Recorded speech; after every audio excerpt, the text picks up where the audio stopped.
because it really helps you relax. Because when you're like this intense and nervous or hunched over, it's hard to get a good breath. And we all know that breathing really helps with relaxation. But it also really helps with going back to that part of grounding. That when you breathe all the way down to your abdomen, you're just re-grounding yourself and remembering that this is all about being centered way down. That's really the important part. Okay? So now we've gone through the pelvis. We broke the pelvis down into different positions. We talked about alignment of the back. We talked about stabilizing and finding center in the trunk. We talked a little bit about the chest. Now let's move horses, okay? Because all of this has sort of been just being the sheet of music, and now we have to start playing. Because riding really is about movement. So let's go ahead and move out. Okay, you've been really patient, I appreciate that. And the first thing we're going to do is just, now that the horse is moving, I want you to go back and rock that pelvis again. Until you can find a neutral position. And what is that? He stops, yes? Okay. That's because it's trained to do that. Yeah, he's trained to do that. So try not to lean, just try to rock. Don't make your, yes, just rock. Don't make your pelvis back. I mean, lean your pelvis back, but not your shoulders. Just the pelvis. So you can control and feel where your pelvis is. Very good. Very good. Very good. Good. And then try to see if you can find a neutral place in the pelvis. Okay. And for you, it's great because you wore white pants today and a belt. This is lovely. Okay.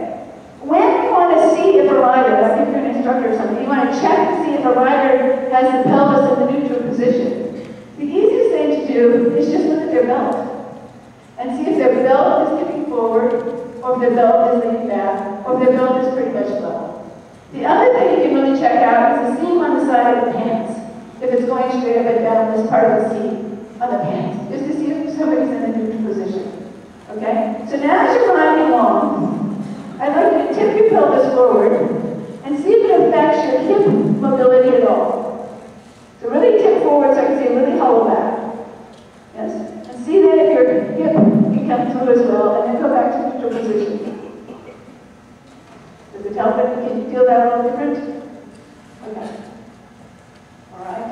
So before we get into too much more of that, we'll finish going up the trunk and then we're going to come back to the hip joint because it's the most important joint when we ride. So then as we're moving along, go ahead and see about opening up your lower back. It's a nice thing when you're moving. It's kind of like a natural massage. So sitting, grounded in your seat bones and rolling forward one vertebrae at a time.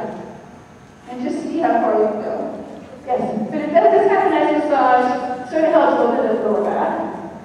And then as we're walking along, we can start leaning forward and leaning back and see if we're really in the neutral position sitting up. And remember, it's all slow, slow. And as you're doing this, be aware of whether you're breaking in your lower back or not, if you're rocking on the whole torso. Just be aware. And then you go side to side. Most of these you guys have done 10,000 times. But then we're going to move on. Just trying to get everybody centered. Yes. And then think about your chest. If you're breathing all the way to your abs, your chest is open. Okay. Now I would like everyone to just halt their horses. Okay.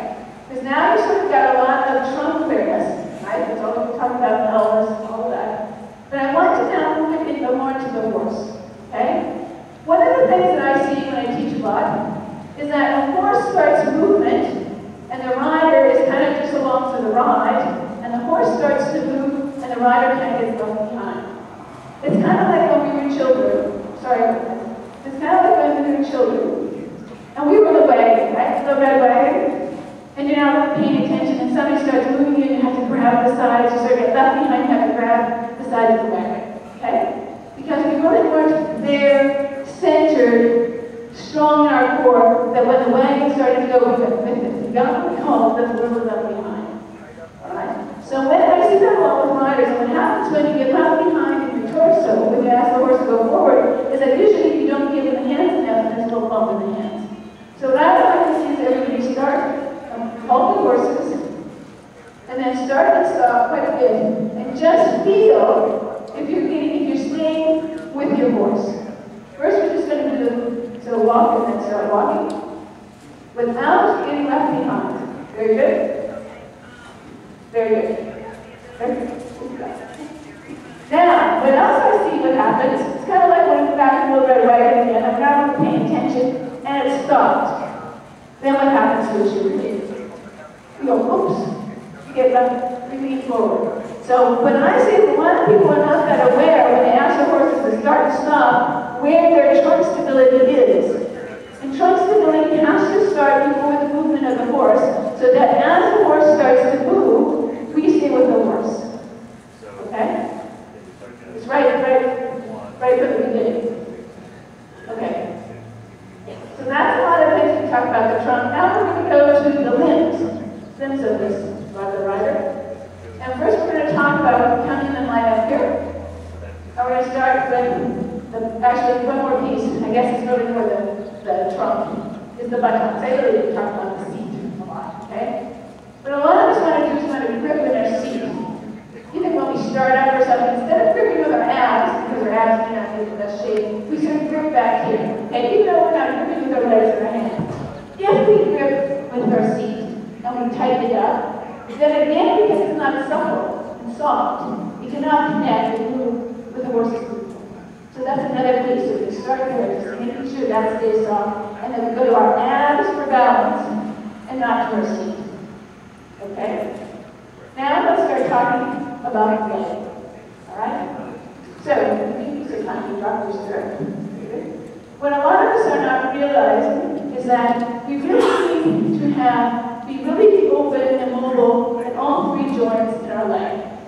So we need to have an open ankle, a relaxed knee, but even most important, I have 1, 2, 3, hip joint. Okay, let's everybody find the hip joint, because a lot of people are thinking that this is the hip bone. But the hip joint, you start from the front, you just pick up your leg just a little bit, and you can move your hand across it, you sort of feel those tendons, but those tendons start to almost more in the front. You move your hand side to side, you find the tendon to lift your leg.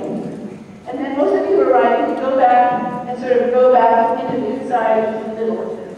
Because a lot of people are not aware that in the hip,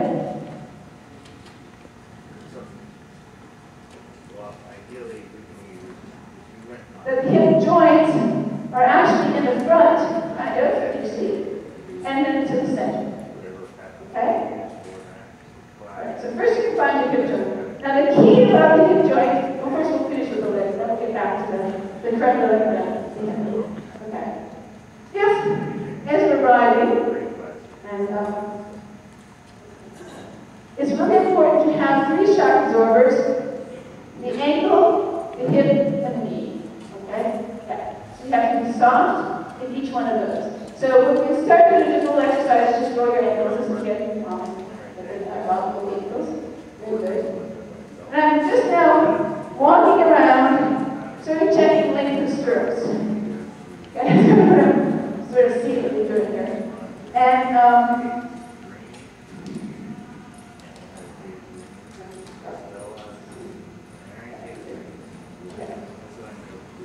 to ride in balance, we really need to be able to stay over our feet. Okay? So we actually need to have our feet underneath us. And we'll get that when we start doing the whole body, alignment of the body. Okay? If we're riding and our stirrups are quite long, and we're reaching for our stirrups, one of the things we're doing is that we have this hip bone here is too extended. It drops down too much. And then it does not able to give you the elasticity that you need. You need to have it bent a little bit so that you can actually have it work as a shock absorber. It was very popular for a long time, especially for size. So to have really long stirrups. That was the coolest thing. The longer your stirrup, the better rider you were. You could ride with those. Then they came back and realized most of those people were getting left behind in the motion of the horse. They could not connect to the horse's movement. And the reason was because they had extended the hip joint so much that there was not enough give left in the hip joint. It's actually kind of how the hip joint bent a little bit. So rule of thumb usually is to have a balanced seat in like the dressage, because we're not really jumping today, of course we go out. They would really want to have it a your ankle. Okay? So for you, when we get to the posting drop, we'll see how that affects your leg. You don't have to change them because it's great to see how it implements by changing them later. Okay? Okay. Now, the other thing about the leg is that most people heard for years and years and years, heels down, right? That's pretty common. Push your heels down. And that was, again, a command type of teaching for safety. Because if the heel was out, we couldn't go for the stroke. But if, once we want to move on to the balance seat, and we want to rise and balance, if we push our heels down and lock them, we've lost one of our shock absorbers. Usually we push our feet forward, so we've lost the place to come from balance. Alright? And usually what most people do is they're not relaxed in the legs. So I think this exercise a lot. Strips is a wrong thing.